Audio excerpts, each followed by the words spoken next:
Okay, so tell me a little bit about what Abilities at Work is and how it got started.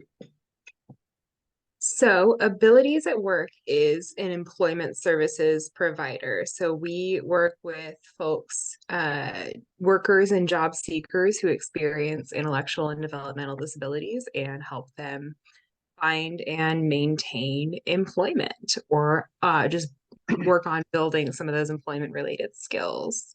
It started off when it started in 1986. It was called the Oregon Employment Services Corporation, and it was started by a grant from the University of Oregon.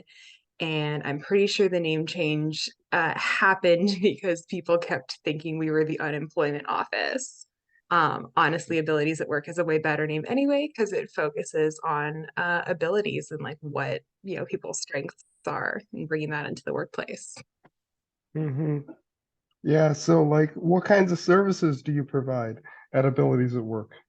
Yeah, we provide job coaching services, help finding jobs, so job placement, career exploration, so just like going and trying things out, or job shadowing, doing like informational interviews.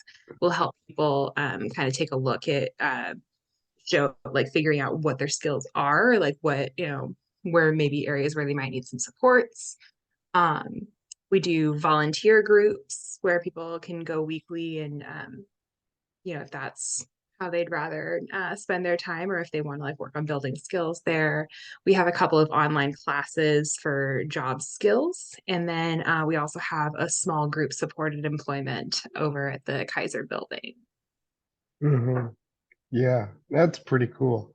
Um, so like how do your services help or benefit people with disabilities in order for them to like be more independent and self-sufficient? So like what does that do with like their overall self-esteem and self-confidence? I think for just about most of the people we support, not everybody all the time, but having a job, it really does like help you become more independent, more self-sufficient. You kind of need to do it to be able to like maintain a job.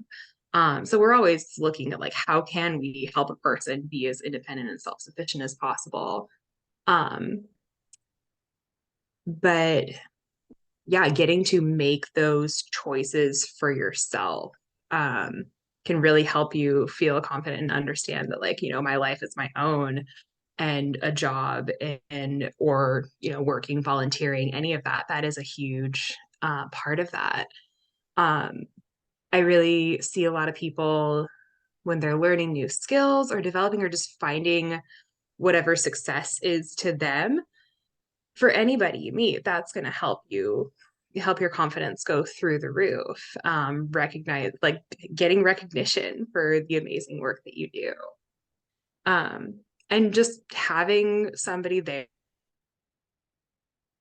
who is like your go-to support person definitely is essential. And it's a lot easier to feel confident that you can fly when you have like a mattress or a trampoline under you. So yeah, we're Mhm. helping figure out what's right for them, and just know that like they're contributing something of value, or even if you end up having to leave a job for whatever reason, help me recognize that like you've still gained a lot through that experience, knowledge, you learned something new about how to do something new or something new about yourself.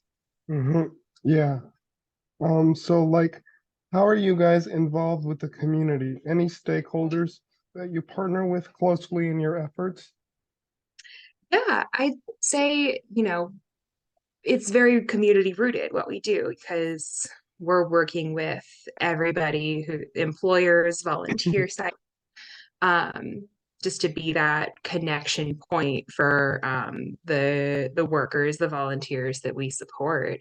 So some of the ones we work the most closely with are Kaiser Permanente, Aramark, Compass, American Red Cross, the City of Hillsborough, OHSU, Walmart, the Cornelius Public Library, Pacific University and Self-Determination Resources, Inc. are all organizations that we work a lot with, either because they're employing people that we support, or we've got volunteer groups there. Mm-hmm. Yeah, that's awesome. Um, so like, how do you guys as an organization help combat the stigma of disability and kind of create an inclusive and welcoming environment for people with disabilities? The main core of what we do is helping employers, recognize the wide range of skills that people with disabilities have and what they can contribute to the workplace.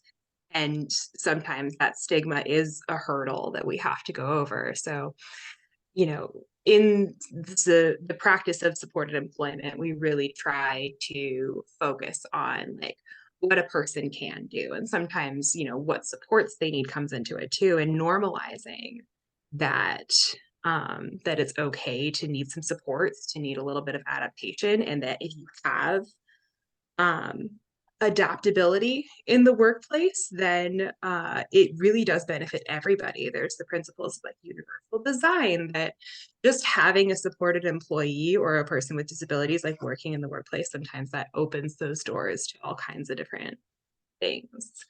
Um, so yeah, just kind of like both bringing an individualized approach to it of like what does this person need on an individual level to be successful, um, then recognizing like if you've got like a strong like visual organization system, for example, that can really help somebody with an intellectual disability, like be able to recognize what's where and where it should be, but it can also help everybody else. So just like, oh yeah, this thing goes here.